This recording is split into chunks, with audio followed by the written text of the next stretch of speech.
Je bent wat je doet. Niet wat je denkt dat je zou moeten doen. Wat we doen. Een radioprogramma dat ingaat op onze drijfveren en het bespreken van taboes. Hoe zou het komen dat we doen wat we doen? Elke vrijdag van 8 tot 9 uur 's avonds met je host Zᴜʟɪʟᴇ op de Powerstation SRS. Kom gezellig erbij en laat je inspireren. Goedenavond, welkom bij Wat We Doen. Ik ben Zᴜʟɪʟᴇ en ik heet je welkom bij de tweede aflevering van 2023. Wat gaan we doen? Ze zit naast me. Ze droomt het, werkt eraan en het wordt realiteit. Meredith Joeroeja, fashion designer, fotograaf, creative director. Fashion en visuals is haar ding. Meredith begon op haar 18e en won haar eerste fashion competitie in 2015 in Suriname. Daarna 2017 in Amsterdam. En toen begon ze met haar eigen kledinglijn genaamd ⴍ In 2019 won ze de Young Designer of the Year Award 2019-2020 van Black Fashion Week. She's determined, she's passionate and she's highly creative. Meredith, welcome. Thank you, Zᴜʟɪʟ. How are you doing? I'm doing great. How are you? I'm good. Ik heb je eindelijk op mijn Couch of Truth. Yes, finally. And I'm happy to be here. Okay, that's a good sign. That's a good sign. Als we de naam Meredith Joeroeja nu horen in Suriname, kan ik best wel zeggen, best wel bekend. En als die naam opkomt, dan hebben we het over fashion. We hebben het over het meisje met het grote boshaar. Die ook van het bos valt, daar komen we op verder. Maar hier wil ik eigenlijk het verhaal achter het verhaal. Want we doen als mensen dingen, we bedrijfveren. Maar wat zit erachter? Wat prikkelt je? Wat doet je? En om daarmee te beginnen, het is eigenlijk best wel een clichévraag, maar best wel een belangrijke vraag. Wie ben je, Meredith? That's a very good question. Mm-hmm. Het kan ook gewoon het kan in detail gaan. But it can also be very complex. Mm-hmm. So, wie is Meredith? Meredith is a very happy person most of the time. And I just enjoy creating. Maakt niet uit wat ik creëer. Maar ik leef gewoon daarvoor, voor het creëren. I love culture. Ik hou van dingen met diepgang. En dat is gewoon wie ik ben. Dat is waarvoor ik leef. Ik ben gewoon basic things. Ik ben 26. Ik ben half Creool, half Indiaan.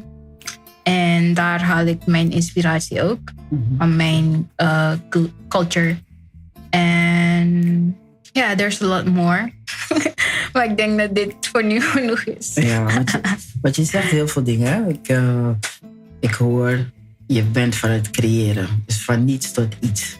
Ja. Je bent eigenlijk echt een Surinaams kind. Weet je? Een moksie. Ja. Dat heel veel voordelen heeft, als je mij vraagt. En ik merk ook dat dit tot uiting komt in je werk, in je designs. En dan begin ik met je laatste lijn, genaamd Anuwana. Ja, Anuwana. Kan je ons iets vertellen daarover? Wat is die hele Anuwana? Oké, Anuwana is mijn laatste collectie die ik vorig jaar heb uitgebracht. Maar Anuwana is adelaar in het Nederlands. Maar die Anuwana is dus inheems, in het Caraïbs, is adelaar Anuwana. En waarom ik voor die naam eigenlijk heb gekozen, is omdat ik keek naar hoe mijn leven op dat moment ging. En dus basically dat. Dus eigenlijk alles wat ik creëer is based on my life. Waarin ik geïnteresseerd ben op dat moment. En just culture. En ik zag dat ik aan het groeien was, but in a different way. En bijvoorbeeld die Anuwana, die adelaar, staat voor... they're very focused. Ze kunnen heel ver zien. Ze zijn ook, voor de inheemse zijn ze heel belangrijk. Omdat ze geloven dat het... eigenlijk vliegt is enige vogel die zo hoog kan vliegen. So they think het is een heilig dier. En ik zie het ook gewoon zo. Like, dieren zijn sowieso something else. En ze zijn heel speciaal voor inheemse. Dus... en toen keek ik naar de description van die Anuwana. Dus dat ze gefocust zijn. Ze weten gewoon waarvoor ze gaan. Like, we're very determined. En toen dacht ik van, deze... Ik kan wel... I can resonate with it. En ik zag dan naar een naam voor mijn collectie. En ook gewoon omdat ik inheemse elementen gebruik in mijn werk. En toen dacht ik van, dit past gewoon precies. Het is gewoon Anuwana. En wat zo grappig is, het moest gewoon echt Anuwana heten. Want ik zag een hele tijd naar namen. En ik had ook verschillende, maar they didn't speak to me. En toen ik die Anuwana zag, dacht ik van, dit is een cool name. En ook gewoon wat het betekent. En dan een dagje zat ik in mijn atelier. En ik zou een foto maken van de whole collection. En dan was er... Dus ik keek... Dus in ons atelier heb je a lot of art wat mijn zus heeft gemaakt. En dan precies waar die rek is en waar die collectie hing, daarboven waren er gewoon 2 Anuwana's. I was like, this is no coincidence. Ja. Het moest gewoon zo heten. En het was zo duidelijk. En dan keek ik naar foto's van een paar jaar geleden, waar er ook gewoon toevallig een Anuwana was. Toen ik dat was op Galibi. En dan ook gewoon weer eentje toen ik op Rallyvallen was. In de ochtend kwam er gewoon net eentje landen. Want ik was op zijn rots. Was hij aan de overkant geland. Je zegt het mooi. Of je was op zijn rots. Ja. Dus toen dacht ik aan al die momenten waar ik ze gewoon heb ontmoet. En nu is het gewoon finally dit moest Anuwana zijn. Wat we doen. Wat is in die rugtas van Meredith dat haar zo het pad laat bewandelen? En dan gaan we natuurlijk terug naar, the beginning of things. The parents, je komt uit een bepaalde stam. Waar heb je dit vandaan? Want als ik zo luister en je bespreekt het pad van hoe je op de naam Anuwana komt. Wat mij opvalt is, ik heb te maken met iemand die eigenlijk bewust leeft. Want met ons gebeuren deze dingen vaker. We hebben vaker signs. But do we stand still and be like, hey, this is something? So the question is, where does this come from, you think? Ik denk sowieso, how we are now as adults heeft heel veel te maken met onze opvoeding. En hoe we als kind waren. En hoe onze ouders waren. Dus ik denk... nee, het is gewoon zo. Niet dat ik denk. Bijvoorbeeld toen we jonger waren, mijn zus en ik. We did a lot of stuff. Different sports. We waren gewoon continu bezig. Dus eigenlijk tussen 4 en 16 jaar hebben we dat alles gedaan. En daarna ging ik gewoon naar de gym of whatever. Ook nog weer even gebadminton. Maar ja, tussen 4 en 16 was dat. Dus I think that's one of the things. Want dan, je leert andere mensen kennen, maar you get challenged by different people. En je gaat ook anders denken, waardoor je ook gewoon anders gaat reageren. Your brain grows that way. En wanneer je ouder bent dan, wat ik heb gemerkt, is dat je dan steeds meer informatie gaat zoeken. Because you're used to doing different things. Je ziet nieuwe dingen, je ervaart nieuwe dingen. Dus wanneer je ouder bent, zit dat dan gewoon al in jou. Ja. En dat heb ik dan later gewoon ontdekt, dat ik dan steeds weer op zoek ben naar nieuwe informatie. Like, how can I improve myself? How can I live in my purpose? How can I live conscious? En wat ik ook heb gemerkt, like, if you live conscious, like, je weet gewoon wat je doet, dingen wat je meemaakt, dan things are so clear. Waardoor het dan, like, when you know what you're doing, what you're going through, dan is het gewoon makkelijk om dingen aan te trekken. Ja. Like, dingen die voor jou bestemd zijn. Maar ik kan me weer voorstellen dat iemand luistert en denkt van ja, zo makkelijk gezegd. Want wat doe je? Hoe ziet dat eruit? Die waarwording van het leven in het nu, weten wat je wil, hoe je het moet aanpakken. Hoe ziet bijvoorbeeld, what books do you read? Okay, first I started with psychological books. Dus om mezelf ook gewoon te begrijpen. Like, hoe zit een mens eigenlijk in elkaar? Like je gedragingen. Like the way you react to certain things in a situation, bijvoorbeeld. En dan kom je erachter, like, dat het gewoon heel veel te maken heeft met hoe je bent opgevoed als persoon, wat je hebt meegemaakt. Then you have traumas, etc. And when you can recognize that, dan is het, dan kan je, when you can recognize that and in yourself, dan is het al een soort van bewustwording. Omdat je dan, like, things you read and dan you recognize that in yourself, dan kan er verandering plaatsvinden. Want als je iets niet weet, kan je het niet veranderen. But if you know it, dan kan je het veranderen. En dat is gewoon alleen maar by observing yourself, observing other people. Observing yourself, bijvoorbeeld je bent in een situatie and you get triggered, you feel this emotion coming up. Dan, if you can recognize it, dan kan je wat aan doen. Dus dan kan je ervoor kiezen van, okay, no, I'm not going to react on this. Kan je een voorbeeld opnoemen in jouw leven waarbij dat gebeurde? Bijvoorbeeld vandaag. We zijn gaan masseren, we zijn gaan lunchen. Maar het leek alsof alles gewoon een beetje... Dus de massage was goed, maar toen we bij het restaurant aankwamen, de order was fout. But I was hungry and stuff.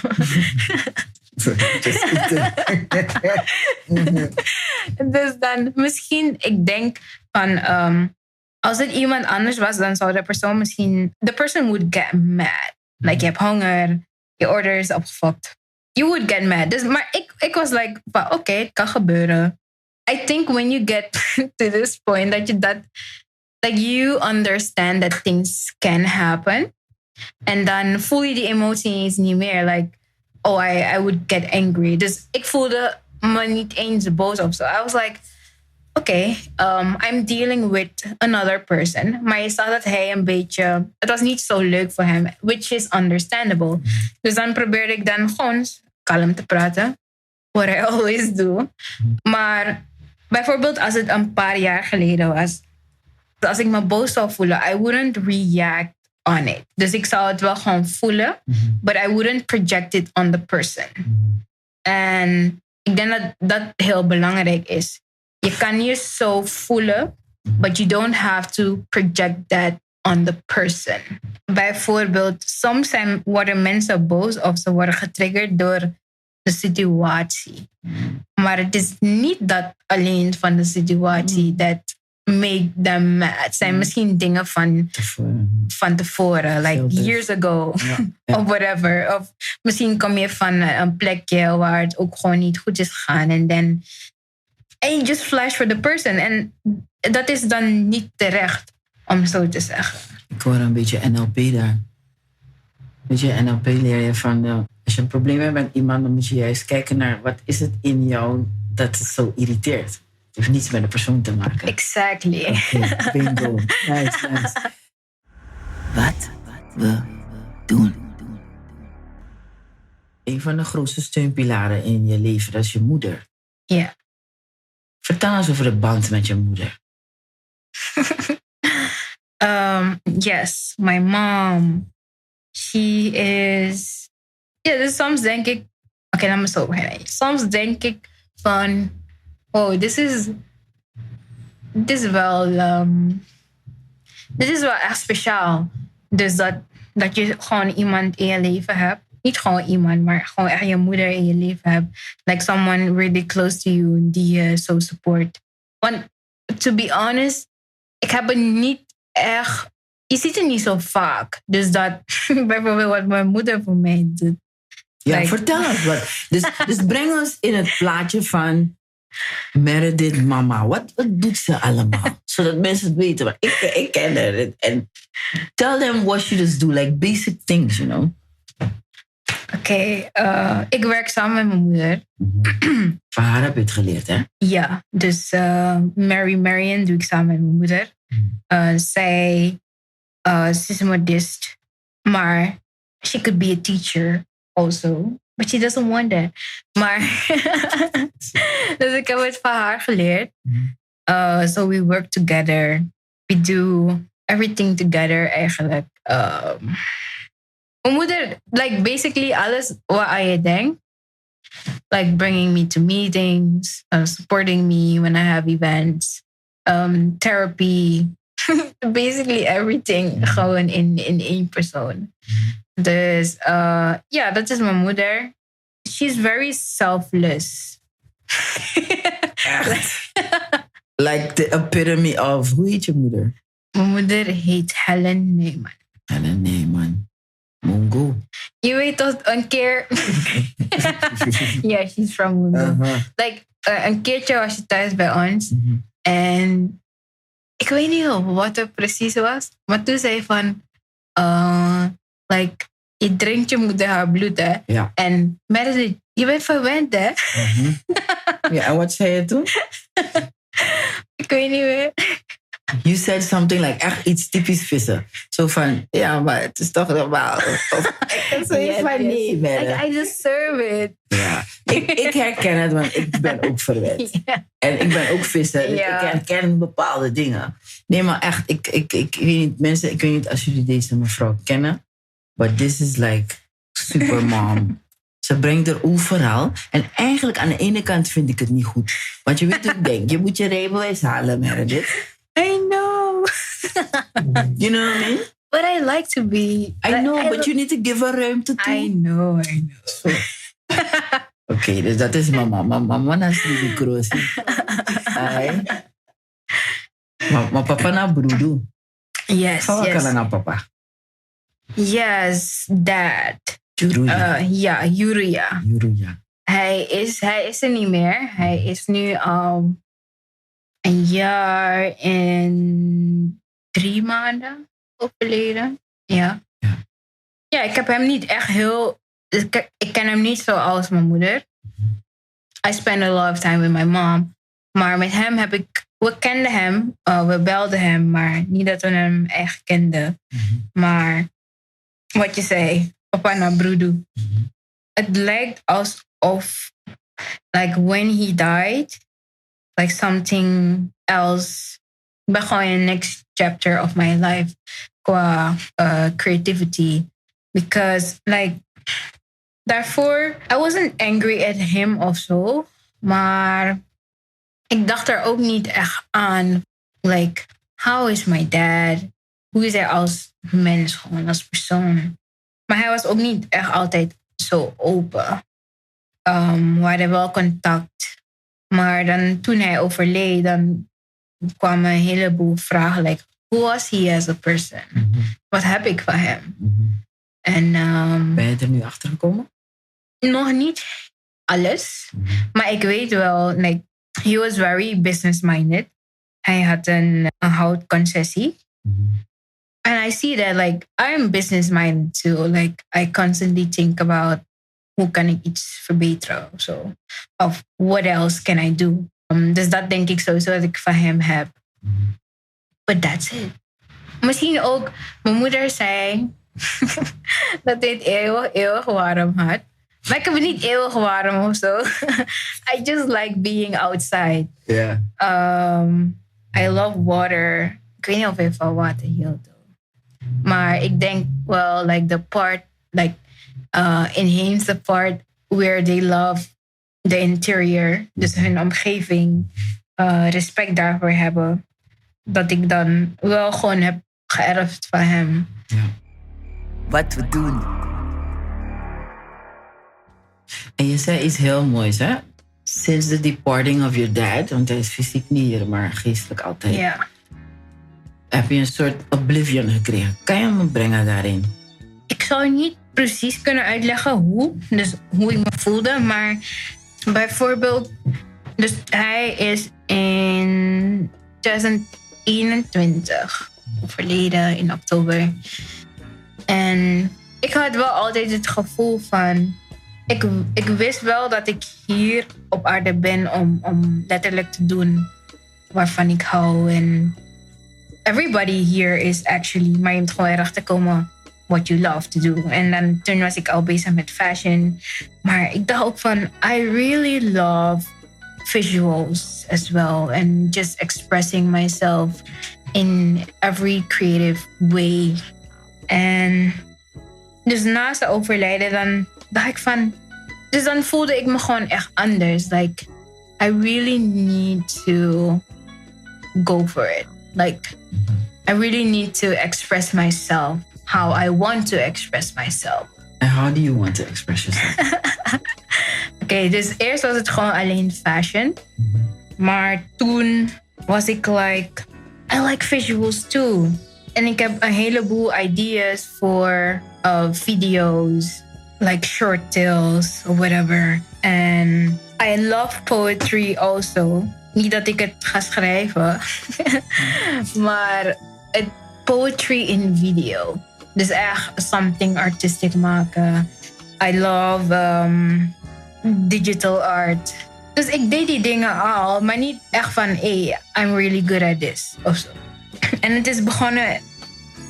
Hoe ik me eigenlijk heb kunnen expressen... was in een video die we samen hebben gedaan. Like de papa video. Ja, dat ga je straks horen.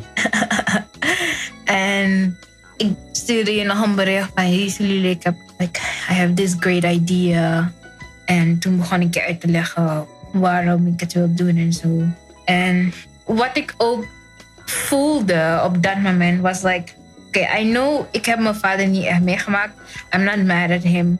But I know a lot of people who are mad at their dad. En dat kan alleen maar voor achteruitgang zorgen. Like if you have all of these emotions en je kan het niet uiten. Met die papa video heb ik dat gewoon kunnen doen.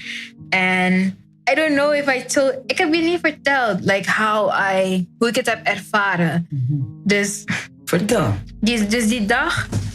Like, het zou bijna gewoon niet doorgaan. Because like everything was... Het ging gewoon niet. Like modellen... het regende heel hard die dag. De stad was onder water. En we moesten in de stad shooten. Modellen die hadden afgezegd. Een model van me waarmee ik altijd werk. She was sick. So she couldn't come. Een andere model, een vriendin van me die ik gewoon heel graag erin wilde. Haar weg was onder water.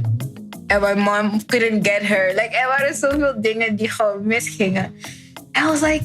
Maar daarvoor ook gewoon al. Misschien 2 dagen ervoor of zo. I was like, moet ik dit echt doen? Should I force it? Maar toen dacht ik van... No, this is not forcing. Dan vroeg ik gewoon aan mezelf, like... How bad do you want this? En ik dacht van... I really need to bring this. Dus ook al wat er gebeurt, ik moet het gewoon doen. En dan, ja, dus die dag hebben we tot heel laat gewerkt. Even though er heel veel mis was gegaan. Maar uiteindelijk is het gewoon amazing geworden.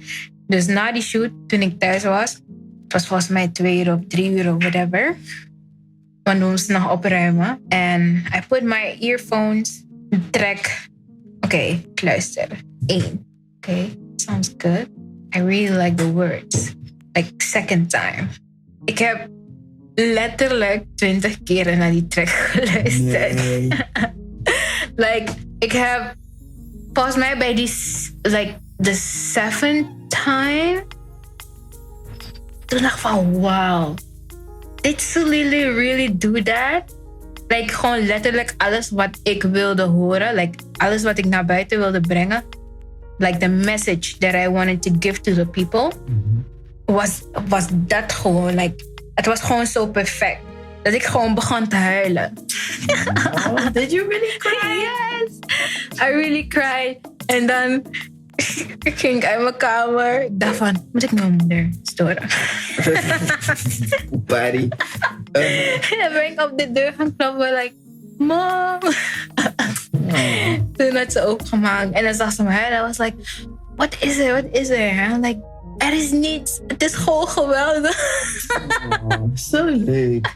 Nou, ik ben blij dat ik dat heb kunnen doen. Ik heb dit verhaal nooit gehoord. No, I didn't tell you.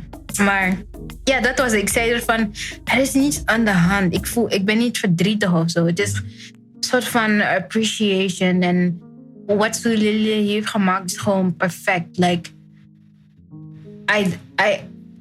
ik heb geen woorden voor. En dan zei ik er ook nog, het lijkt gewoon alsof dit gewoon wat we aan het creëren zijn. Because we had so many obstacles. Dat is gewoon een soort van een doorbraak van iets. Ja. En toen zijn we samen gaan slapen. Nee, het is echt mooi. Het is mooi om te horen. Want kijk, net als hoe jij... Ik hou ook heel veel van creëren. En het mooiste van het werk is, als iemand je belt en zegt van, hé, luister, ik zou graag dit en dit willen. Dan ben je eigenlijk, ik ben dienstverlenende. En onze raakvlak is, we both lost our daddy. Ja. En ja, ik schrijf eigenlijk over mijn vader, ook andere vaders. You know, maar het is heel mooi om te horen dat het werk zo raakt. Want voor mij is dat, mijn werk moet raken, anders heb ik mijn werk niet gedaan. You know? Ja, precies. Ja, man. Nice, nice.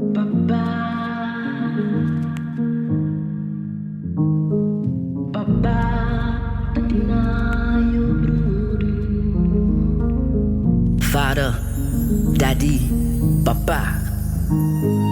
A name not all can call upon or answer to.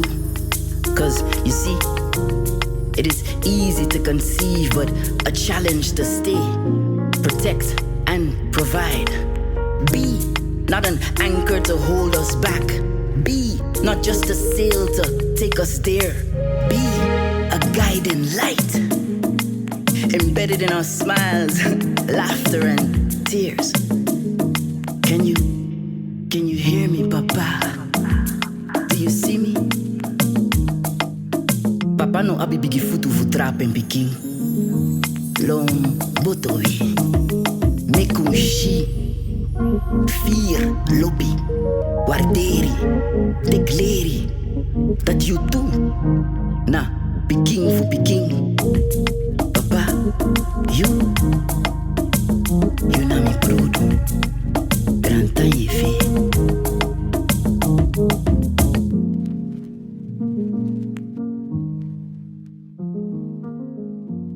En als ik denk aan fashion industry in Suriname, denk ik van, hoe doe je het, boy? For me, business-minded means discipline, means planning, means dingen eigenlijk vertalen naar een verdienmodel. Ja. En vooral bij het laatste, dan denk ik van, hoe doe jij dat in Suriname? To say it really simple, when something is for you and you know it's basically your purpose, dan maakt het niet uit waar je woont, het gaat altijd werken. And that's what I have in mind all the time. And we as people, we are energies, and energies send out frequencies. And when you are on that frequency, then it's really the mindset. And that's how daarom kan ik gewoon hier zijn, living my life, creating, being happy. Yeah. It's like a fairy tale. Ja, kijk, aan de ene kant denk ik discipline, weet je, strong belief, want dat straal je ook heel erg uit. A bit of luck. Als ik naar je kijk, je bent hier bezig, maar jij bent de epitome of us. If we would have to translate our culture in fashion design, denk ik direct aan Meredith. Ja. Yeah. Weet je, en dat is een Connie. Als je mij vraagt. Want kijk, als je iets maakt, dan moet je een verhaal erachter hebben. Wat is jouw verhaal? En ik geloof erin dat als je goed nadenkt erover en als je ook de mensen voorheen die dat pad hebben bewandeld ook meeneemt, want dat doe je. Voor ouderlijke, kun je als je het door hebt, sowieso. Dat het sowieso goed zal gaan. You know? En je zegt van ja, je believe in yourself, dit en dat. En dan kom ik op het volgende. Hoe zit het met die samenwerking? Want als ik naar jouw tagline kijk, je hebt best wel veel samenwerkingen gehad. Weet je, ook gewoon lokaal, internationaal. Nu bijvoorbeeld heb je kleren in Atlanta. I mean, how the hell you end up in Atlanta? You know what I mean? And then you had this collaboration with Neyman. Yeah. Guyana ga je naar Fashion Week. Toen was je ook met Carifesta, waren we samen toen de tijd in Trinidad. How do you explain that? Like, want je moet toch iets doen om je branding in place te hebben. Het is niet van, weet je, bid en werk. Wat het wel is hoor, maar hoe is dat bidden en het werken? Hoe ziet dat eruit? So, like, dus wat ik gewoon als, like the first thing I said. When you know what is for you, what's your purpose in this life, en dan doe je dat gewoon. Like, you're consistent, you're determined. Je weet gewoon wat je wil. Like, this is what I want to do, this is what I want to create. Dan trek je automatisch die mensen aan. Ja. Kijk, bijvoorbeeld, being consistent, being on social media bijvoorbeeld. I expose my work on social media. En op social media heb je de hele wereld. Ja. That's how you can get emails from. Zo heb ik een e-mail van uit Atlanta gehad. Like to have my clothing in their showroom. Or whatever. Guyana. Like overal waar ik ben geweest. Is gewoon alleen maar door te posten op social media. Like what I do. Ja. My work. En ook gewoon constant blijven creëren. Constant blijven improven. That's how you attract those people. Want je weet maar nooit waar je werk aan kan komen. Precies. En je zegt het wel zo makkelijk, maar weet je wat mij opvalt bij jou? Je foto's zijn mooi. Want je zegt wel, ja, you need to post it on social media, those things. Maar ik zie dat je er werk van gemaakt om kwalitatief goede dingen neer te zetten. Weet je foto's, you've thought about them. Yeah. The coloring is good.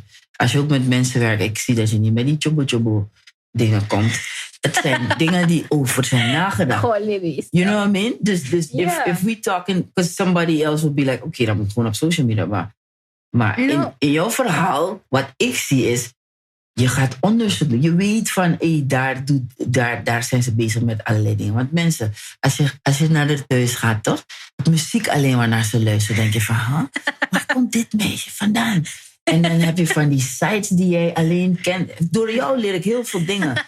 So there is a nosiness that is needed to get there. Yeah, kijk, what I'm saying, like knowing what your purpose in life is, je roeping in het leven. Dan is het niet gewoon alleen maar, oh ja, ik weet dat ik dit moet doen. And I'm just doing the minimum. No, it's like really going 100% for it. En dan bijvoorbeeld wat ik doe, I'm here to create. Dus ik probeer dan gewoon alles te combineren. Like my visuals, ik maak mijn foto's zelf. I have this idea en dan ga ik onderzoeken. En dan, doordat je die nieuwe informatie hebt, kan je mooiere dingen creëren. Because like you have that information and it's how you perceive it. And then how you perceive something, it's something dat je dan ook gewoon weer gaat kunnen ervaren in your real life. Yeah. And it's also something that you will be able to project in your artistic work. And so by seeing that ik weet wat mijn purpose is. I know what my purpose is, maar het is niet gewoon oppervlakkig. Ik ga gewoon heel diep in, like, this is my team. Dit is wat dit gevoel wil ik aan mensen geven. Like when they see my pictures, when they see a video, when they see my clothing. Wat we doen. Wat voor gevoel moet Anouwana me geven als ik klaar ben met het zien van je runway of Of je foto's met het design. Of als je komt met een clip. Ja. Wat voor gevoel wil je bij mij achterlaten? Een gevoel van, because I also combine it with music. En het gevoel die ik wil achterlaten is cultural appreciation. Je moet het bos gewoon voelen in the calmness of the interior. And with the colors, dan moet je gewoon denken aan dieren, aan culture, earth. Alles wat er gewoon op aarde voorkomt. En dan, I don't know if you've seen the video van Guyana toen ik daar was. Ja. Dus ik keek naar die video. Dus want soms heb ik dingen niet door. I know ik wil dat mensen mijn collectie moeten voelen. En daarom kies ik ook dus liedjes uit die mij raken. Die ook een beetje cultural aanvoelen. En dan keek ik naar die video, dus na die show. En ik keek naar die video en I heard the music. En dan zie ik mijn model naar buiten komen. En I'm like, what the hell? Did I just do that? Dus het gevoel die ik daarna ook gewoon kreeg van, yes, this is what I want people to experience. En ook gewoon hoe die modellen naar buiten kwamen, hoe ze liepen, hoe ze eruit zagen. En I'm like, wow, this is next level. Dit is, ook al zeg ik het zelf, you need to be confident in what you're doing, right? En het was gewoon mooi. En ik wees mijn moeder ook nog. En she was like, wow, dit is... Ja, maar het is mooi. Dus ik hoor je en dan, dat is ook dat Surinaams ding. Kijk, hier toch krijg ik het gevoel, je wil bepaalde dingen doen. Maar dan kijk je om je heen en denk je, maar wie gaat dat gevoel dat ik heb kunnen uitvoeren? Precies wat ik bedoel. Dus je wil dat iemand ruikt en proeft wat je doet. Dan kan je me voorstellen dat je dan de visual kant op gaat. Want je gaat dan je eigen foto's maken van je creatie. Yep. En je eigen design. Dus zo is het eigenlijk begonnen. Because ik kon niet zo goed uitleggen aan een fotograaf wat ik precies wil. En hij zag die visuals. En dacht van, nee, dit is het niet. Die foto's zijn wel mooi. Maar dit is niet wat ik wil uitbeelden. Ik wil dit hebben. Maar ik kan niet uitleggen van, dit is precies wat ik het moet hebben. Because they see things different. Iedereen ziet dingen anders. And because I'm really into that, into creating, dan dacht ik van, weet je wat? Let me just buy a camera. En dat was in 2019. Toen deed ik niet echt wat ermee. Dus ik maakte gewoon wel random foto's. Maar nog niet echt voor mijn brand. Dus in 2021, voor mijn Sunset collectie, had ik echt mijn eerste shoot gedaan. En die waren ook gewoon echt super dope. Hoeveel collecties heb je nu in totaal? Dus eigenlijk tel ik vanaf 2019 tel ik. Want toen had ik gewoon echt door van, dit is wat ik wil doen. The direction of, going in the direction of culture. Meer onderzoeken. En in 2019 was mijn eerste collectie over culture. Dus waarbij ik inheems en Creools en Marron cultuur had gecombineerd. En daar was ook van een muziek. Eigenlijk van muziek is in 2017 begonnen, toen ik in Nederland was voor Fashion Fest. En toen zag ik naar muziek. En ik had eigenlijk een afspraak met de producer van hier. Maar uiteindelijk heeft hij het niet kunnen maken. En I was stuck, where's my music? En 1 dag ervoor was ik tot in de ochtend bezig muziek te zoeken.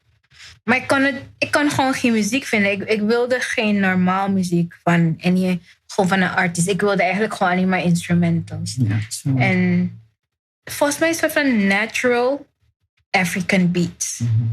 En dan toen kreeg ik een video waarbij die man geluid had opgenomen in een dorp.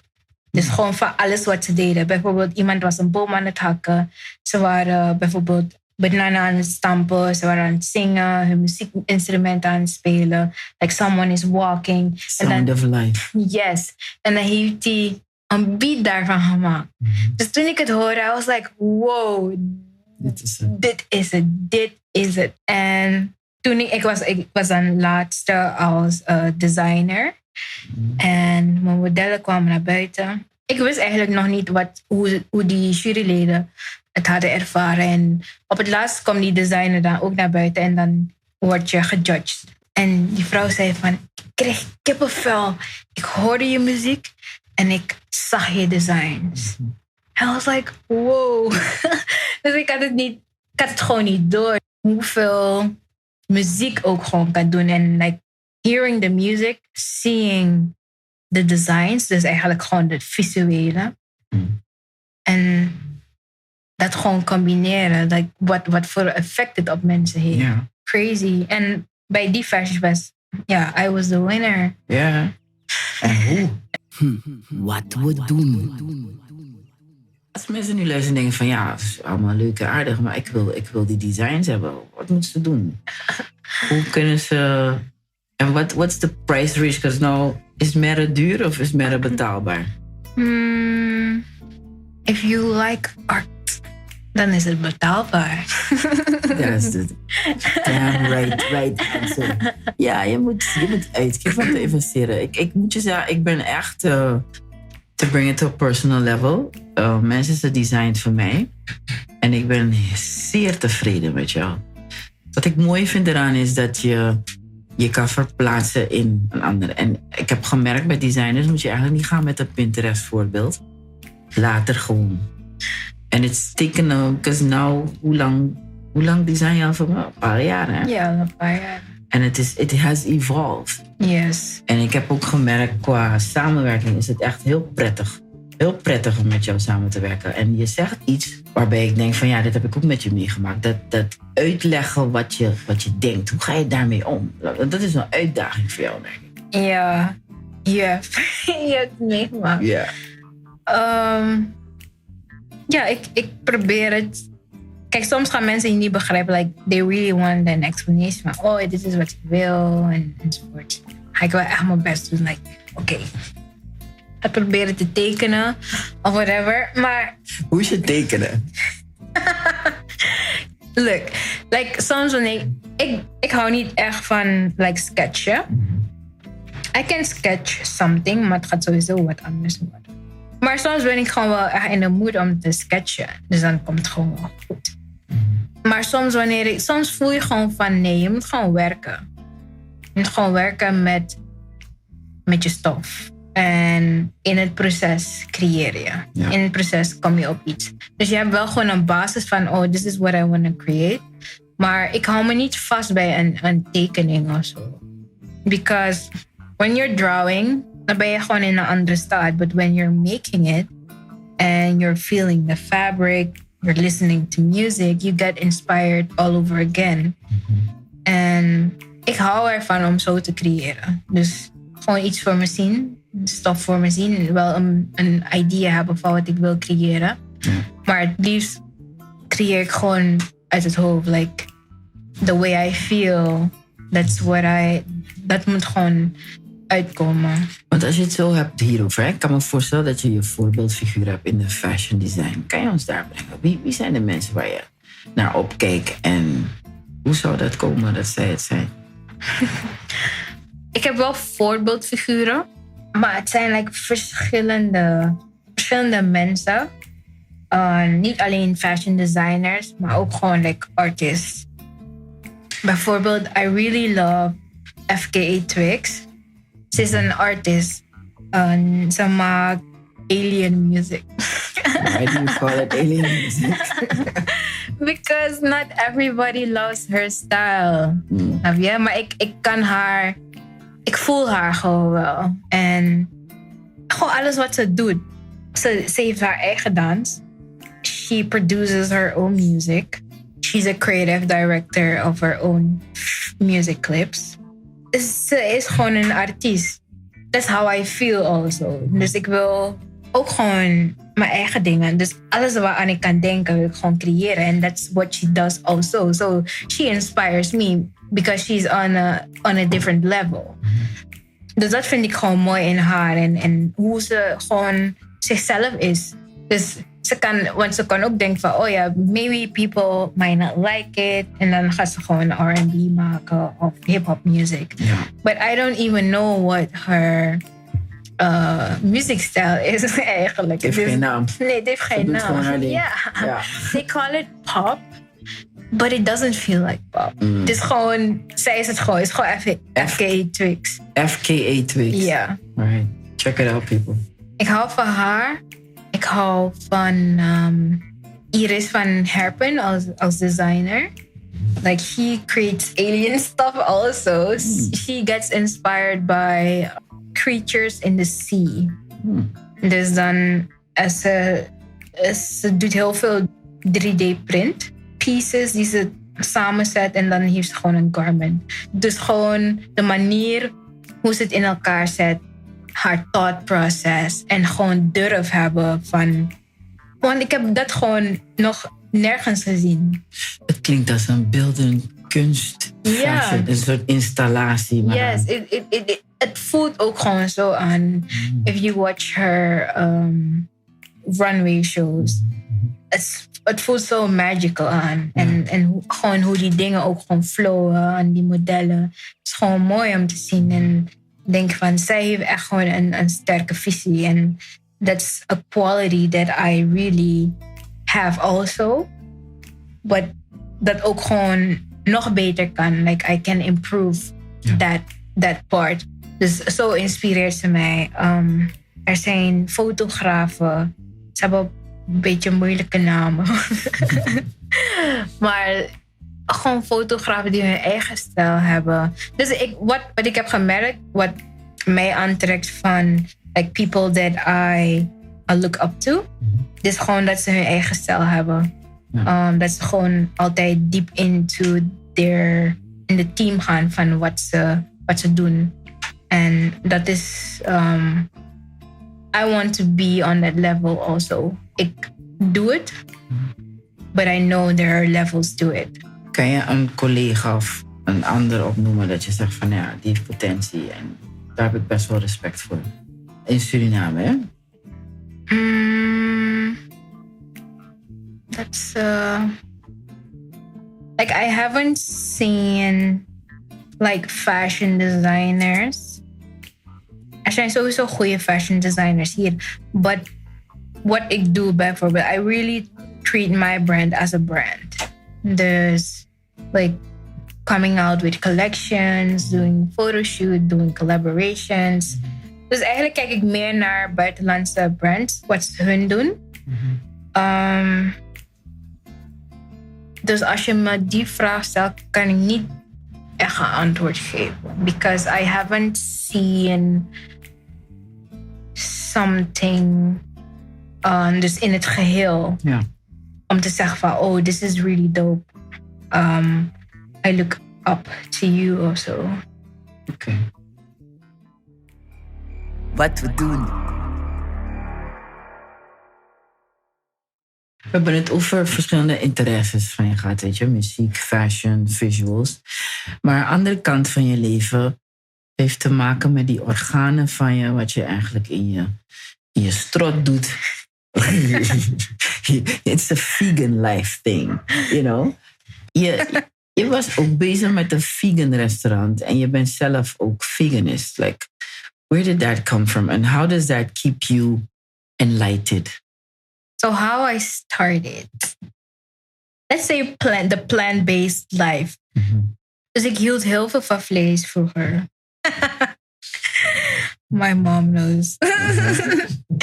Dus ik hield heel veel van vlees.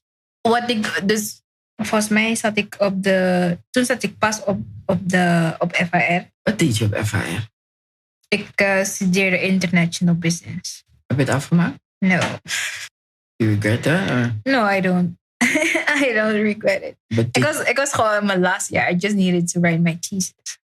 Maar ik dacht van, is het echt nodig? Am I really going to work for a company or start a company. Dat wist ik sowieso, I would start a company. Maar dan dacht ik van, maar wat is het eigenlijk? Like, wat maakt jou blij? Wat doe je nu? Wat maakt je blij? En ik was al bezig met fashion. En wat het ook een beetje verstoorde was dat ik bijvoorbeeld the times that I needed to write my thesis, dat ik bijvoorbeeld in het buitenland moest zijn. En dan moest ik toch workshops hier volgen op school. And I couldn't. And they wouldn't allow me to write it then. Dus toen dacht ik van, weet je wat? I love fashion. En ik weet gewoon van, als ik gewoon echt hiervoor ga, kan er niets misgaan. En zo heb ik gewoon ervoor gekozen. Like, you know what? I'm just gonna do this. Als ik dit hoor, dan denk ik aan scholen. Ik weet nog, in Nederland had ik... bij mijn studie was er een topsporter. En dan had je wel regelingen voor zulke mensen. Het zou fijn zijn als we het hier... Ja, het zou echt fijn zijn. Dat heb je dan besloten, mooi.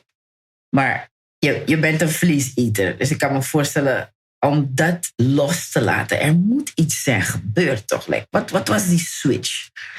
Wat was die revolutie? Het is eigenlijk een challenge voor mezelf. Want wat ik je dus daarvoor zei, like, because we have experienced so many things, sporthopping. Dus je bent gewoon nieuwsgierig naar dingen. En dan, wanneer je ouder bent, je wordt bewuster. Je gaat nieuwe dingen willen uitproberen. En ik ben ook gewoon een observer. So dus ik zat op FAR en dan was er een teacher. Zij gaf ons professional development. En ze zei altijd, dus professional development isn't only about professional development in business, maar ook gewoon wie je bent als persoon en what you eat. Precies. Dus dan had ze ons een keer een video gewezen wat er allemaal in fastfood zit. Like how they make the patty. I was like, no. En ik at al niet echt fastfood toen, maar af en toe wel. Maar vanaf die dag, I was like, no more fast food for me. No more.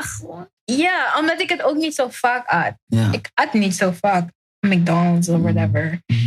En toen was like, no, this is wrong. Dus die video heeft me eigenlijk getriggerd om to read more about how food affects a human body. Maar had ik nog niet gelezen over ziektes en stuff. Maar gewoon hoe je denkt. Dus dat most of the people in the world are addicted to food. Zonder dat je door hebt. Je hebt het wel nodig. Maar we hoeven eigenlijk niet zoveel te eten. Like we overeat. En dat is gewoon addiction. En toen begon ik mezelf gewoon te observeren. Like, how do I behave when I don't get meat? How do you behave when you don't get meat? Ja. En dan, ik voelde me gewoon echt chagrijnig. Like, yo, where's my meat though? En dacht ik van, dit klopt, dit kan niet. Like, ooit las ik een quote. Like, if you can control what you eat, you can control a lot in your life. En zo is die challenge dan begonnen. Dus toen begon ik alleen. Dus I would eat every type of meat. En toen zei ik aan mezelf, you know what?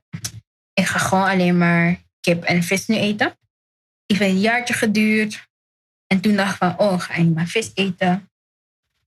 Ook een jaartje geduurd. Of minder dan een jaartje. En uiteindelijk zei ik van, you know what? Let me just go plant-based. Fully plant-based. Dus het was eigenlijk een proces van 2 jaar. Voordat ik completely plant-based was. How does it feel in this plant-based field? I feel amazing. Dus knowing what you... Bijvoorbeeld, want die vraag heb ik zo vaak gehad. Dus wanneer iemand een lekkere patatje, barbecue, bout zit te eten. En dan vragen ze me van... Maar je lust het gewoon helemaal niet meer. You don't get triggered. Dus dat je denkt van, nee man, laat me dit gewoon laten. let me eat the meat. En denk van, no, voor mij is het gewoon normaal. Ik heb hiervoor gekozen. I don't even get triggered anymore for eating something. Gewoon wat ik eerder wel zou eten. En dat is echt gewoon training for the mind. Because it's so difficult soms om wat ik zie hoor. Nu heb ik het niet meer. It's so difficult to choose for something healthy. Als iets lekker is. En dat merk je gewoon overal. Like people would choose unhealthy stuff over healthy stuff. Omdat het gewoon lekkerder is. Quote unquote. Maar dat wil niet zeggen dat het... because vegan food is really delicious. Je moet het gewoon kunnen klaarmaken. But how it affected me. Like wat ik heb ervaren. Like when you eat clean. En ook gewoon wanneer ik vast. Want ik vast ook. Dan het lijkt alsof je gewoon niet vuil bent. Om zo te zeggen. Like, Explain that. Vuil hoe? Dat je geest niet zwaar is of zo? Ja, dus let's not say vuil. Because people might get offended. Ja toch? Kijk, dan ben ik vuil. No, that's not what I mean, people. Okay. I mean, like, you don't feel heavy. Bijvoorbeeld soms wanneer je hebt gegeten, like, back then. Dan voel je je gewoon heavy. Je wilt slapen. But food is supposed to give you energy. Dus bijvoorbeeld wanneer ik fast en then I meditate, dan lijkt het alsof ik een boek heb gelezen of zo. Like you get so many information, like what you should do, how you should handle something. In a way, die kanalen zijn schoner. Ja, die kanalen zijn schoner. Like, en voor mij is dat belangrijk because I create. Ik vind het gewoon belangrijk to get ideas all the time. Like, what can I do? How should I do it? Hoe kan ik een impact op mensen hebben? Enzovoort. En dat is gewoon zo clear. I feel light, not heavy. Then you can take on the world. Ja, dus like, ik voel me sowieso... Ik zei zo net, like, I live in a fairy tale. Maar je voelt...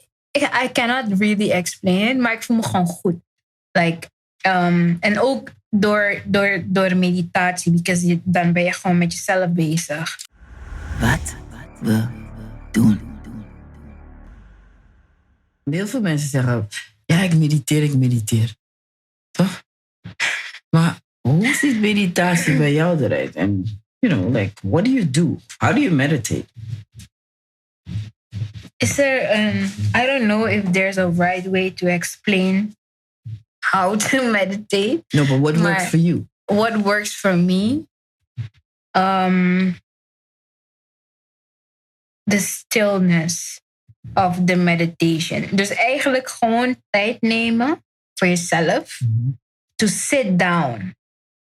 Nothing is distracting you. Je bent gewoon met jezelf bezig. En then you observe your thoughts. Dat is mediteren voor mij. Maar wat mediteren... Ik denk, de kunst is om echt gefocust te blijven. Want nu en dan, je wordt sowieso afgeleid. Hoor. Dus die focus, hoe vind je die focus? Ik denk, wat mensen verkeerd doen is like they judge their behavior during the meditation. Like, oh, I'm not focused. Maar dat is die meditatie juist. Je moet gewoon gaan denken. Because you cannot stop your brain. Maar if you can master observing your thoughts, dan kan je ook gewoon ervoor kiezen van, okay, I will just listen to, I will just focus on my breathing. Hoe het naar buiten gaat, hoe het naar binnen komt. Dan is het een soort van distraction, maar het is iets van jou. Yeah. It's your breathing pattern. Dan word je automatisch gewoon rustiger. Maar je kan ook gewoon ervoor kiezen, like, I just want to observe my thoughts.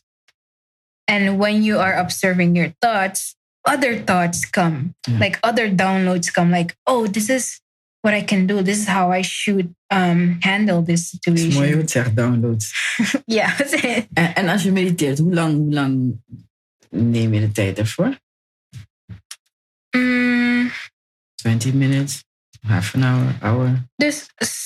Dus vroeger timede ik het. Like, okay, I want to meditate 20 minutes. Maar nu zet ik niet eens een timer. Ik mediteer gewoon en wanneer ik alles heb, dan stop ik. Dus het kan 20 minuten zijn, het kan 15 minuten zijn, het kan een uur zijn. So ik heb niet echt een vaste... Yeah, it depends on how I feel and what I want to get out of that meditation. Dat is ook belangrijk. Like, what do you want to get out of the meditation? Because you zit hoe je vast. Dus mijn vraag is dan, heb je bepaalde momenten dat je vast? Helpt het je met bepaalde dingen? Ik ben wel gewoon elke dag creatief bezig. But when I really say to myself, okay, nu gaan we een collectie maken. Oh, this is a campaign that you have to work on. And then for more insights, legendary work te creëren, dan ga ik vasten. Yeah. Want dan krijg je gewoon alles naar binnen. Like the ideas, what I should do, who I should collaborate with, like all the things. Because, your organen, your brain it's not busy processing things that are going on in your body. Yeah. Dus het heeft gewoon alle tijd voor de creativity of waarop je gefocust bent. Dan komt dat alles gewoon naar binnen. Want onder andere, je hebt het over dat vegan. Hè? Wat ik weet, dat de meat right. Ten eerste, I could understand that you stop after a video like that. Eigenlijk moet je zeggen welke video het is. Kan iedereen ernaar kijken. I forgot the video. Maar als je gewoon kijkt van... what is the burger made of whatever. Like that, maar ook gewoon... er zijn zoveel andere documentaries. Bijvoorbeeld What the Health. Die is like... Dus toen was ik al vegan. Maar ik keek van... Wow, dus mensen zijn... zo snel om te volgen. Instead of like really doing research for themselves. Dus wat iemand zegt, dat is het. Maar, en ook gewoon, like, heel veel mensen willen niet nadenken, because this is a common thing. Hiermee zijn ze opgegroeid, dus dat is het. Dus we zijn zo geconditioneerd. En dan denk ik van, wow, als mensen echt zouden nadenken, dus over everything that's happening in the world, dan zie je gewoon van waar alles komt. En dan bijvoorbeeld in What the Health, dan zijn er organisaties voor cancer, voor heart diseases, etc. En dan hebben ze een menu wat goed is om te eten. En die guy ziet, oh, they should eat steak, they should eat dit en bla bla bla. Eigenlijk is het logisch, het is net een wiskundige formule. En wij zijn allemaal anders, ook qua filters. Dus mijn gezondheid moet anders aangepakt worden dan jouw gezondheid. Ja. Maar voordat je dat weet, moet je onderzoek doen naar hoe zit het ermee. Want soms zitten we met bepaalde dingen, bijvoorbeeld allergieën en dergelijke. En als je echt onderzoek gaat doen, dan zie je dat een of andere vitamine K dit er ontbreekt. Maar hoe kom je daarachter? Wat we doen. En je zegt een heel interessant ding, hè? Bij het mediteren, bij het vasten... kom je ook te weten who you have to collaborate with. En nu gaan we naar een ander aspect in het leven dat ik heel belangrijk vind. De liefde. Want je praat over werk en over dat soort dingen. Maar hoe zit het met de liefde met jou? You know, like, do you have a boyfriend? Do you have a girlfriend? Do you find it important that part of your life is filled in? And if so, how does it look? How does it feel? Yes. So I don't have a boyfriend nor a girlfriend. So I'm basically single. Maar ik vind het wel belangrijk. But like what I recently discovered and wat gewoon ik ben er gewoon bewust van is dat like when you like a relationship is really important in your life. Omdat het hoort gewoon bij het leven, basically. And learning how to coexist together is gewoon heel belangrijk. Maar wat ik ook gewoon heb gemerkt bij mezelf, because I had relationships.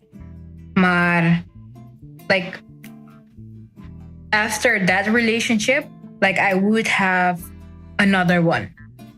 Dus gewoon misschien een maand en zo. En dan denk van, wow, this is too fast. Because like when you are in a relationship, then you experience certain things.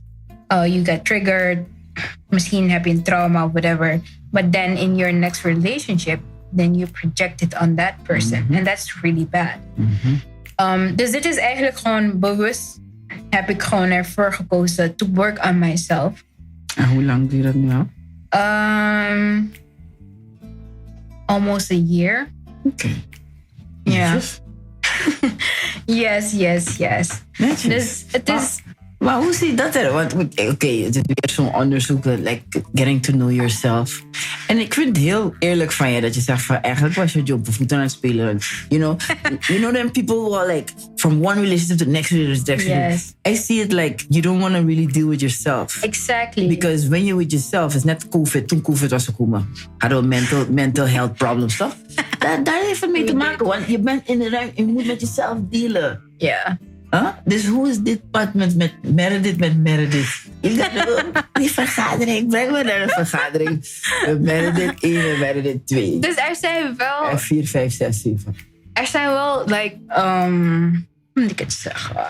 Er zijn momenten geweest waarbij, like, you talk to someone en dan heb je gewoon door van, no, I really need to focus on myself. En ook gewoon echt goede gesprekken. Dus dat de persoon dat ook gewoon weet, like, yo, I'm dealing with this, en et cetera. En dat de persoon ook gewoon mindful daarover is. En dan unlock je weer iets van jou. Because I wasn't the person to really talk about... Eigenlijk, I wasn't the person to really talk. I was very introverted vroeger. En dan bijvoorbeeld in relaties, dan ga je zien wat voor trauma's je eigenlijk hebt. Maar dat is if you are conscious about what you're doing. En hoe je de relatie ervaart. Like de mensen die jij aantrekt. Because they are basically a reflection of you. Wat voor mensen trek je aan?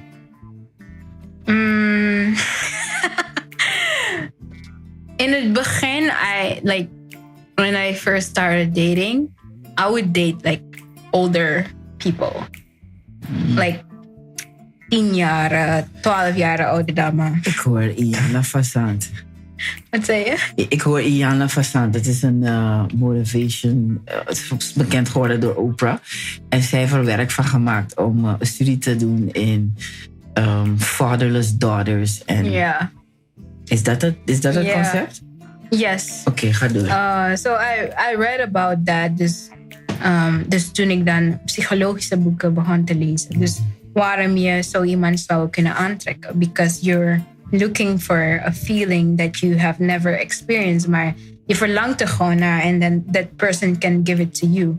Maar dat wil niet zeggen dat de persoon juist voor je is. Het is gewoon een gevoel die je bij je krijgt. En then when you analyze that, dan zie je van, oh, dit is eigenlijk waarom ik ben aangetrokken. Because like, it's the frequency you send out. En daarna, I would attract a bit controlling people.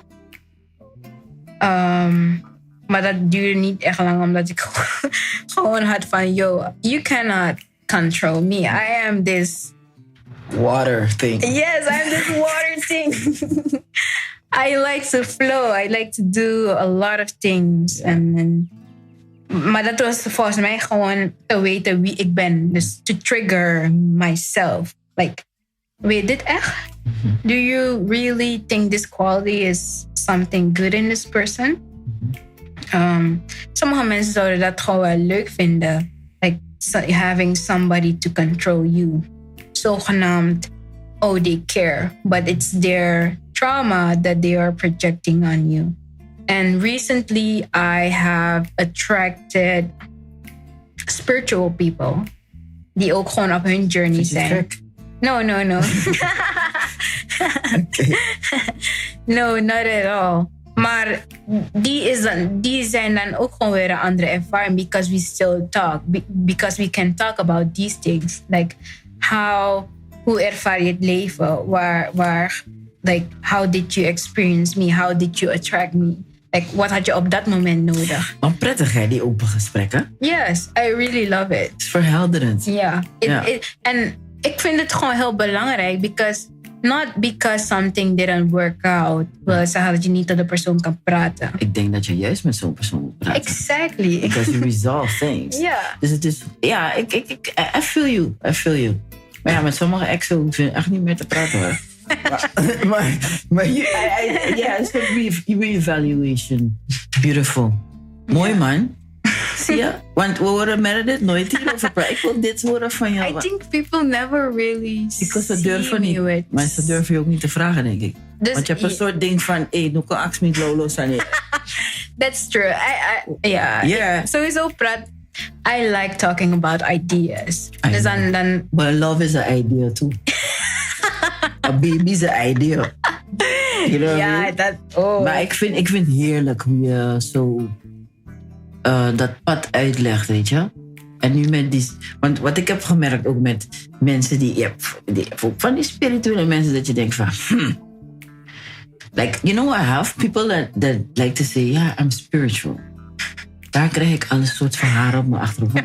Ik vind, als je spiritual bent, hoef je niet te zeggen spiritual bent. Ik voel het, ik weet het. Er is een meme, like, demons are spirits too. Right, Lucifer. Mr. Morningstar. Mooi.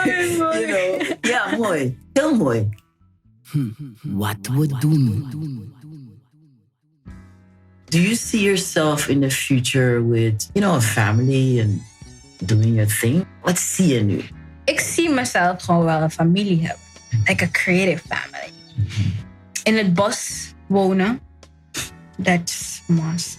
Of niet like bos, but I need to have trees surrounded en het liefst een kreekje achter mijn huis of zo. Maar ik wil gewoon like my fantasies, like how I just want to live in my own wonderland. En ik zie wel gewoon een familie. Like, I love kids. And they love you. Yes, they love me. And I also like masculine energy. So definitely looking forward, experiencing that. Nu sta ik er niet echt voor open. Waar val je op? Ik ken heel veel mannen die je leuk vinden. Serieus? Ja, er zit een grote popel van. Waar val je op? Val je op een soort... heb je dit oerding dat je wil? Of hoe ziet hij er? Of laat maar zeggen, hoe voelt hij aan? Hoe hij aanvoelt? Als thuis. Yes, like warm. A warm feeling, a creative feeling. Like, I like music. I like vibing on music. Dus if we can vibe on music, dan is het sowieso... It's a start. Wie denkt van, Asma loopt muziek. Ik hou van de passie voelen in jou. Like you're really passionate about this thing. And you're going... Ja, je gaat er gewoon achteraan. Ik hou van iemand die vrij is. Like, I am this free person. I like experiencing different things. I like experimenting. Dus... Gewoon iemand die gewoon geniet van het leven, basically. Je weet waarvoor je hier bent. You know how you should treat a woman. You know what to expect from that person that you're with.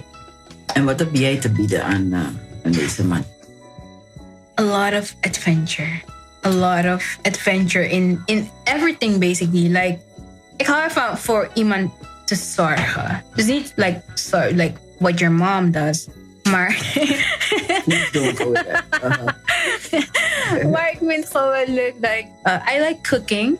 Yeah. That's my love language. Like, if I can cook for you and you like my food, I will cook for you all the time. Ik hou ervan om like to explore things together. Bijvoorbeeld, ik hou echt van het binnenland. I like traveling.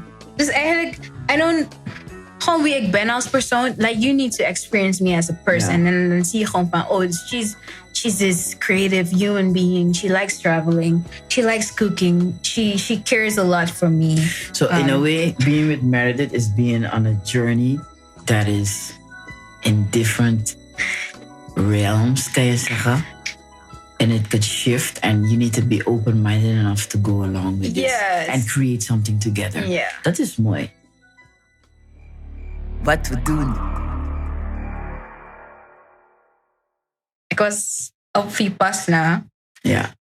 Vipassana, wat is dat? So it's like... dus je hebt verschillende, maar hier in Suriname hadden ze deze 10-day meditation course. Kamp. Dus basically gewoon de hele dag door mediteren. Wel pauzes om te eten, to stretch a bit. Maar daarna ben je gewoon aan het mediteren. Of eetkamer, of groepsmeditatie. You cannot talk, you cannot look at other people. Of geen oogcontact, no sign language, no talking at all, no phone. Je bent gewoon alleen bezig met jezelf. Yeah. Dus automatisch komen like a lot of things naar boven. And it was a really great experience. I really enjoyed it. En ik merk die effecten ervan nu ook gewoon. Like, I was calm before, but now I'm even calmer. En gewoon hoe ik het leven ervaar. Dus soms wanneer ik met mensen praat en zeg ze gewoon van, yo, you live in your own world. And I'm like, that's true. But you can create your own world too. Like, your world of abundance. True. Maar kijk, laten we even advocaat van de duivel zijn. Kijk, aan de ene kant begrijp ik het live in your own world. Want ik heb het ook soms. Maar soms kan het irritant zijn voor mensen om je heen. Want ze krijgen het gevoel van, ben je wel met mij bezig? Want je bent weer in je eigen wereld. Tune in Tokyo, klop. Is er iemand daar? Hoe ga je daarmee om? Want mensen om je heen, hebben ze daar soms geen last van? Dat je weer in je eigen wereld bent? Here she goes again. It's not that I'm in my own world and just ignoring everything that's going on. Of de persoon of situatie waarin ik ben. Maar het is gewoon soort van being mindful of what you're going through. En wat je aantrekt. Because there's a lot going on in the world. En ook gewoon wanneer je tot mensen praat. Maar bijvoorbeeld bij advies geven or having an opinion on something they said, dan kunnen ze gewoon zeggen van, you live in your own world. Toch? Maar dat is gewoon omdat ze geen geloof in zichzelf hebben. Oh, dat bedoel je met je ja. Oké, dat is een hele andere own world, ja. Ja, ik begrijp So that's what I mean with own world. Oké. En je hebt het steeds over wereldwereld. Als er één issue is, a world issue that really affects you and that you're busy with, what is that? What I know that should change is de connectie die mensen hebben met de natuur. Like, als je kijkt naar westerse landen, als je hier ook gewoon kijkt, like, people don't have respect for nature and we are part of nature. En er is meer natuur dan human beings. Yeah. Met natuur, like everything op aarde. Dieren, bomen, water, lucht, grond. Like we staan er niet eens bij stil hoeveel kracht dat ons geeft. En hoeveel knowledge dat ons geeft. Like, alle wetenschappers, they observed nature to have what they have as information. En mensen staan er niet bij stil dat dat is. En dan kiezen we gewoon ervoor to be ignorant. En gewoon dingen against nature te doen. Like, een simpel voorbeeld. Gewoon random dingen over straat gooien. Like, if you cannot even think about not doing that, dan zegt het gewoon al heel veel over hoe je denkt als persoon. Like, it's just one simple thing. Wat jij hebt gebruikt en dan in relatie met wat de natuur allemaal te bieden heeft en what it expects from us in return is gewoon respect. But treating yourself with respect, treating nature with respect. Het begint allemaal bij jezelf. En hoe je andere mensen ook behandelt. Dan ga je verder kunnen denken van, oh yes, this is like nature provides us. Nature provides us with everything. Alles wat we eten, whether it's plants or animals, everything we drink, what we breathe, waarop we lopen, is gewoon de natuur. Dat is gewoon basisding wat we moeten weten. En juist dat hebben we niet meer. Like the respect, the knowledge, what nature provides for us. Maar hoe zou dat komen, denk je? That's a good question. Ik denk sowieso heel veel gemak. We have this brain. Things are being created. Maar dan gemak en hebzucht laat mensen gewoon anders reageren. Not being conscious. Gewoon andere mensen volgen die dingen doen. En niet voor jezelf denken van, maar hoort het wel zo? Niet uit je comfortzone stappen eigenlijk. Durven. Durven om anders te denken. Durven om tegen jouw ouders bijvoorbeeld gewoon te zeggen van, nee, dit is niet hoe ik het zie. Dit is niet hoe ik het leven wil ervaren. Because we are conditioned by our parents. And our parents are conditioned by their parents. And when you choose to see it in another way, dan is er sowieso misschien wel een wrijving of zo. Maar dat is jouw waarheid. Dus like the courage to think beyond what's happening, what you're seeing, what you know, dat is er gewoon niet meer. En ik kan niet echt opkomen hoe mensen eigenlijk zo zijn gedaald in consciousness, where we don't even see what nature provides for us, because that's everything. It's like when you do something for someone, like you feel happy, right? Wanneer iemand pijn doet, you feel, je kan je vervelend voelen. Ja, sommige mensen voelen zich juist happy als ze iemand pijn doen. Hangt er vanaf wie het is. Maar dan moet je je niet verbazen, because that's also a law of nature. Yeah. What you give, what you send out, that's what you receive. Dus je kan je blij voelen dat je iemand pijn hebt gedaan. Maar dan moet het je niet verbazen dat dingen slecht gaan in je leven. Wat we doen. Eigenlijk kan je de mensheid niet kwalijk nemen met alle technologieën, alle dingen die gebeuren. Als we gewoon ook kijken naar dit gebied hier in Suriname. Het is een rat race. Mensen hebben geen tijd. Ze gaan gefrustreerd. Ze denken aan, hoe ga ik race krijgen dat nu echt verpest is? Hoe ga ik die pamper betalen? Ze zijn niet op die basale dingen. En het begint eigenlijk bij de toddlers, de kleintjes. Want ik voel het in mijn hart als ik iemand weer zie langsrijden en ze gooien gewoon een Coca-Cola bottle weer. En weet je waar ik het meest voel? Als je nu naar het binnenland gaat en je ziet dat daar vervuild is. Oh my God. Die vieren. En wow. het is echt vreselijk. Oh God, kijk, je gaat weer afgaan. Kijk, is alsof... Maar één ding, hè. Als jij de stem van mama Grong had, wat zou ze zeggen? Wat zou ze zeggen? Ik denk, dus wat ik gewoon altijd zeg. Maar jij bent vaak in het bos, dus ik kan me voorstellen. En dus daarom zou ik zeggen van, like, ik ga zo vaak naar het binnenland en when I see those things, denk ik van, wow. Ik zou juist denken, like, people that are more into nature, die in de natuur wonen, die het beter zouden begrijpen. Maar dat is gewoon het geval niet. Je moet gewoon, het ligt gewoon aan de persoon. En if I was modern nature, wat ik gewoon altijd zeg, like, people wake up of so. Like, people need triggers, right? To change.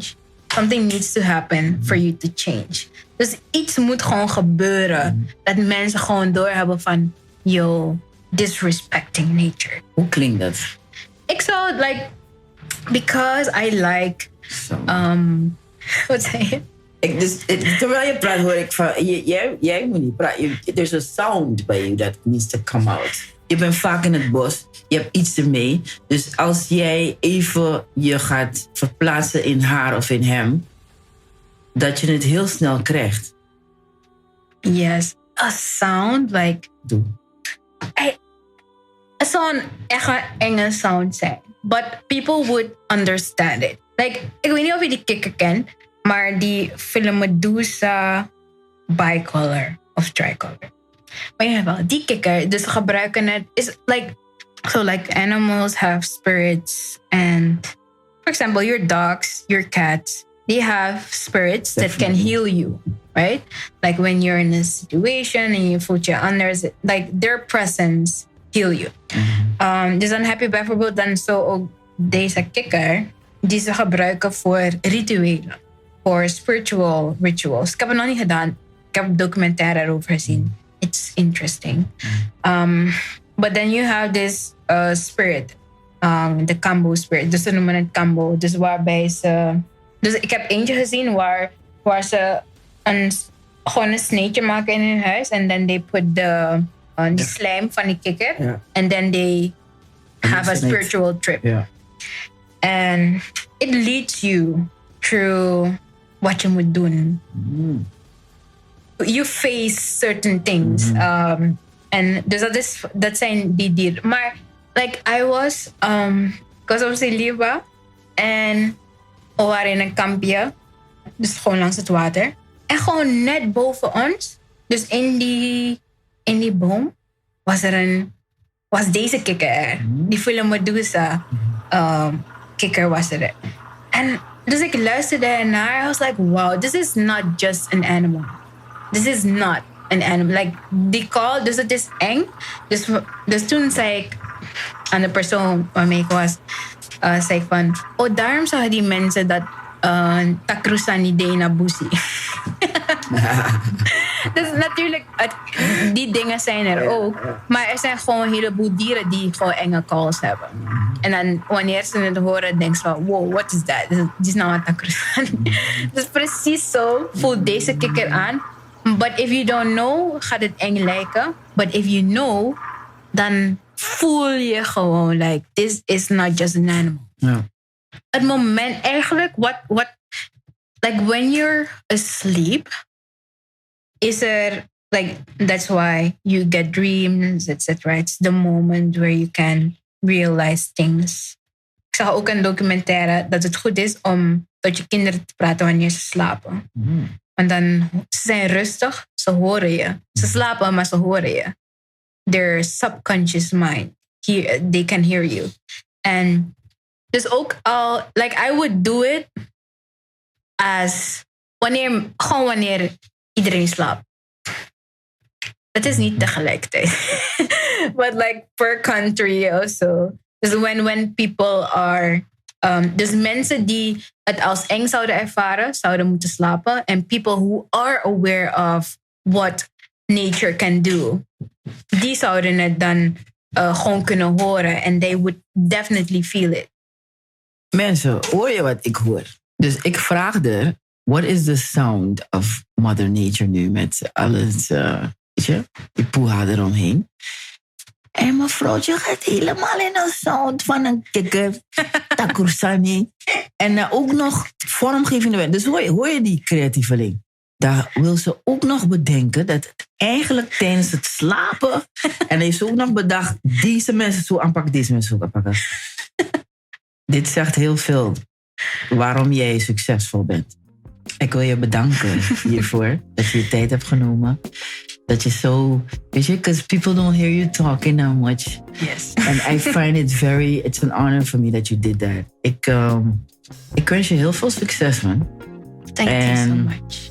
Ik gooi dit in de kosmos, dat we ook, weet je, met z'n tweeën heel veel mooie collabs nog mogen neerzetten. En dat je Suriname mag uitdragen met trots, pride, vakmanschap en kwaliteit.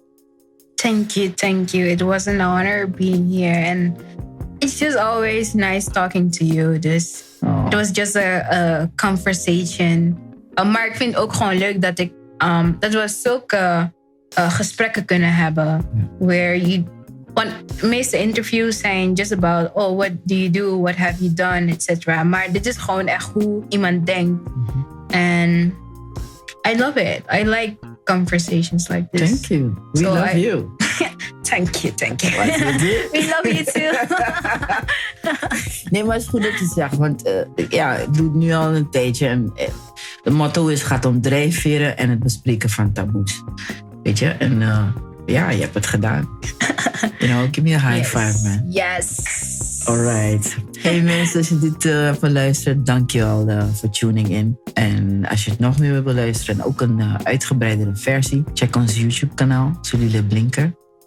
En je denkt van, ik hoor die naam steeds, maar hoe schrijf je het? Z-U-L-I-L-E. Zᴜʟɪᴏ Blinker. Yes? Check ons ook op Facebook. En wat je ook doet, je ziet deze dame droomt, ze werkt eraan en het wordt realiteit. Probeer het. Tot volgende week. Ciao, ciao. Je bent wat je doet. Niet wat je denkt dat je zou moeten doen. Wat we doen. Een radioprogramma dat ingaat op onze drijfveren en het bespreken van taboes. Hoe zou het komen dat we doen wat we doen? Elke vrijdag van 8 tot 9 uur 's avonds met je host Zᴜʟɪᴏ Blinker op de Power Station SRS. Kom gezellig erbij en laat je inspireren.